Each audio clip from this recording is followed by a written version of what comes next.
sa Apollinario Mabini Shrine. So ito po yung pangalawa namin pupuntahan ngayon. Ano? Ayan, pasok po tayo.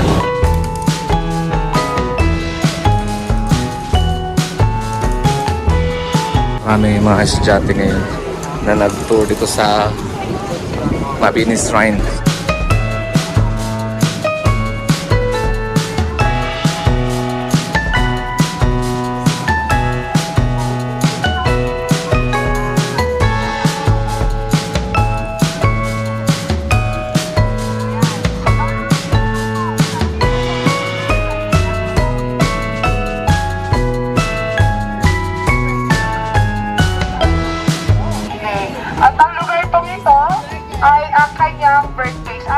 Portion lang po ng land. Kasi yung majority po ng land area po namin ay pinili po ng government sa mga kamag-anak at ilang kapitbahay po ni Apolinario para po patayuan ng bayan. So kaya po naging ganitong kalaki ang lupa po ng Mabini. Okay po? Madam Carlos. Madam Carlos.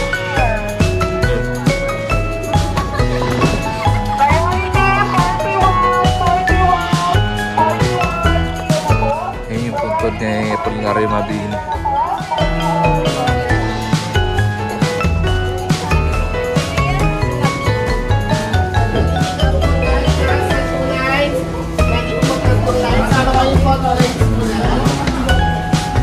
Sige po, yung mga parents na lang po ang isa mo niya. Lahat po ng parents dito po.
Makikita po natin dito sa side na to kanya pong ginamit na original po noong siya po ay nagtuturo. At dito po makikita po natin ang kanyang picture po na nakatayo nung siya po ay nag-aaral sa UST. As we can see po, hindi po talaga siya pinanganak na lumpo. Siya po ay nagkasakit ng polio sa edad na 31 to 32 years old. At ang ikinamatay na po ay sakit na cholera. At dito naman po ay ang mga ginamit na po sa kanyang opisina. Lahat po ay original, nalipat po doon sa Volta. Ang original po ay nasa Gallery 7. Ito naman po ay panyo na ibinigay niya po sa kanyang matalik na kaibigang babae na si Florentina Cesario. At doon naman po sa side na yon, yan po ay ang replica ng kanyang toga na ginamit nung siya po ay gumraduate ng Pulsong Abugasya sa UST. Yun naman po, thank you po.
Gallery. Welcome po sa gallery ko, ang reformista po ni Mabini. Dito po mababasa natin ang kasagsagan ng kasikatan ng masoneria. Si Mabini po ay naging isang mason at siya rin po ay naging isang pinuno ng Grand Consejo. Siya po ay tinalaga bilang Grand Orator at pinangalanan po siyang Katabay. Katabay means the observant one. At dito naman po makikita natin sa side yung kanyang replika ng hospital bed. Nung siya ay na-detain sa San Juan de Dios Hospital po, siya po ay na-paralyzed at the age of 31 dahil po sa sakit ng polio. Pero ang kinamatay niya po, cholera po, nakainom po siya ng gatas ng kalabaw na hindi po napakuluan. At ito po curtain na ito, yan po ay old photo po ng luneta po. And doon sa kabila naman po, yung curtain po doon ay yun po yung old photo po ng San Juan de Dios Hospital kung saan po siya na-detain. So you can roam around po, please paalala lang po yung rules and regulation natin. Thank you po.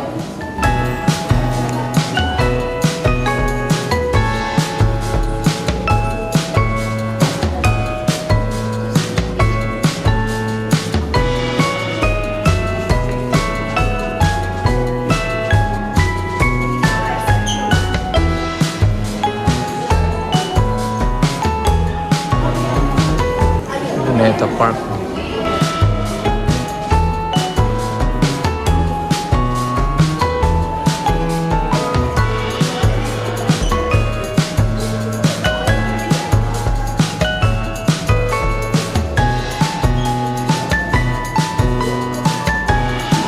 Intramuros.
Magandang araw po sa ating lahat. Welcome po sa gallery number 3. Nandito po makikita po natin yung timeline noong 1898 kung saan makikita po natin sa taas na bahagi kung ano po nangyari noong taong yon.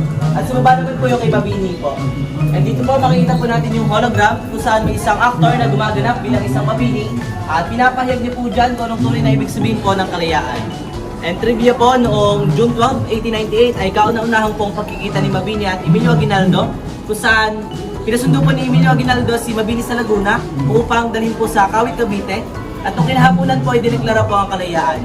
At isa pa po, alam niyo po ba na si Mabini rin po ang kauna-unahang nagpasa po ng constitution para po sa mga kababaihan. Nga lang po, hindi po ito naaprubahan po.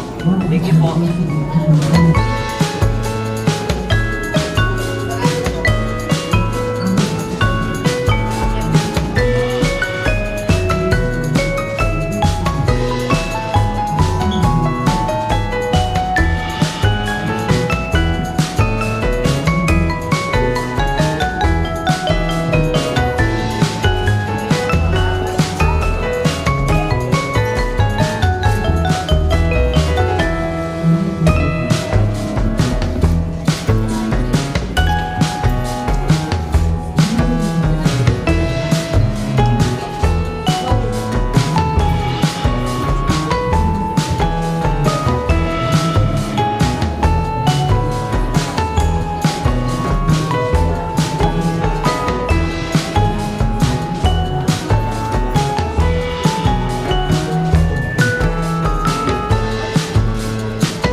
welcome po sa Gallery 4, ang digmaan laban sa Estados Unidos. Sa Gallery 4 po, makakakita po tayo ng isang table kung saan yan po may mga red button po. Once na pinrest po natin yung red button, makikita po natin ang specific area or dinaanan po ng digmaan. Then po, the color blue po is the American, the red po is the Spaniards, the color green po is the Philippines. And then po, dun po sa kabilang wall, dun po sa kabilang side, makikita po natin or mababasa po natin ang unang putok ng digmaan. Nangyari po yon noong February 4, 1899 po dahil sa hindi pagkakaunawaan sa lengguwahe. Tatlong Pilipino po na baril sa Santa Mesa, Manila. At yun po, na-good joke kay Emilio Aguinaldo na simula na po ang digmaan laban sa Amerika. And then sa mga drawer po to, pwede po natin to i-open. Sa first drawer po, dito po makikita po natin ang iba't ibang mapa. Then sa kabila po, makakakita po tayo ng barkong pandigma na ginamit po nila noon. Yun lamang po, maraming salamat po. Take your time po. Thank you po.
Magandang hapon po sa inyong lahat.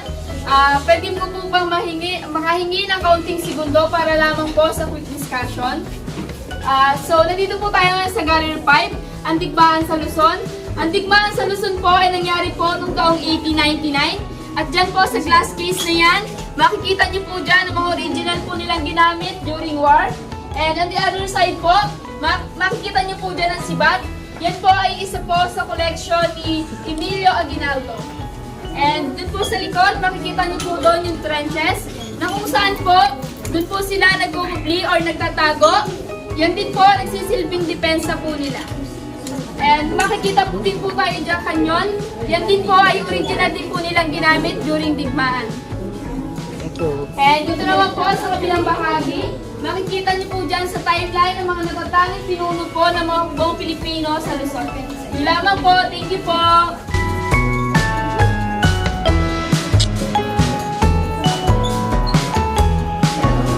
Wala may espada nila no? Tibaril na.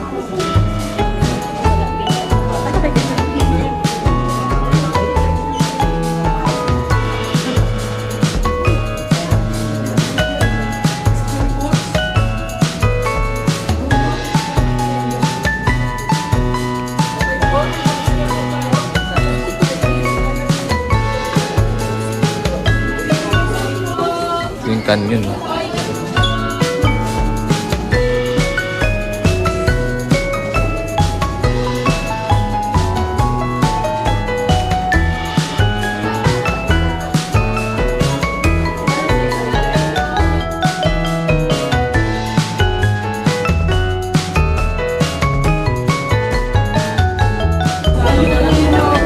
Tayo sa Gallery 6. Gallery 6.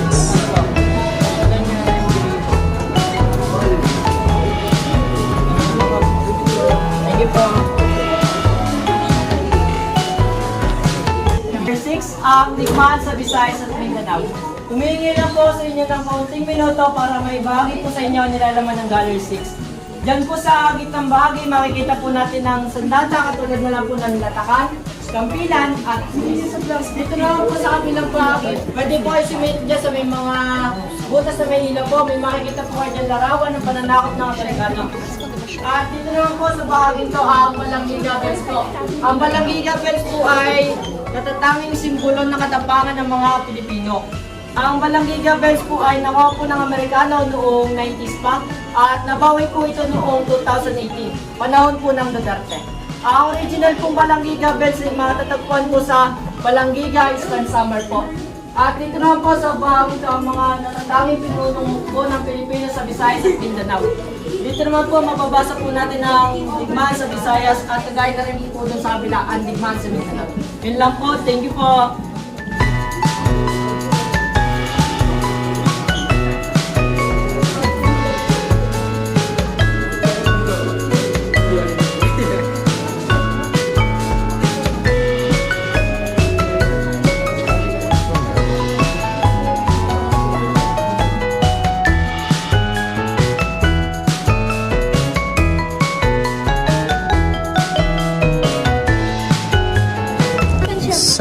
Gallery 7. Gallery 7.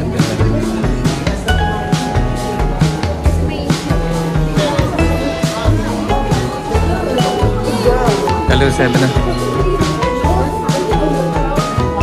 So, explain ko lang po saglit kung ano po yung nilalaman ng Gallery 7. So, as you can see po, may kabaong po dyan. Yan po yung ginamit na kabaong pang-transfer po sa puto ni Mabini dito po sa Mabini Shrine noong July 23, 1956 po. So, namatay po siya noong May 13, 1903 dahil po sa cholera. So, ang height po ni Mabini ay 5'7". So, kung nagtataka po kayo kung bakit po maliit yung kabao, buto na lang po yung nilagay dito. And yung buto po niya ay nandun po sa unahan po ng set. So, yun naman po. Pwede mo po. Thank you po.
Tour namin dito sa Mabini Shrine.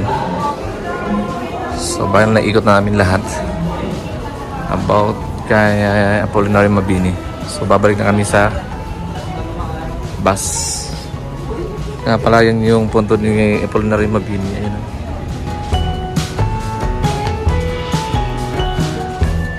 Yan, nagsibalikan na yung mga estudyante. Like my video, please don't forget to subscribe and click the notification bell para updated tayo sa susunod nating mga video.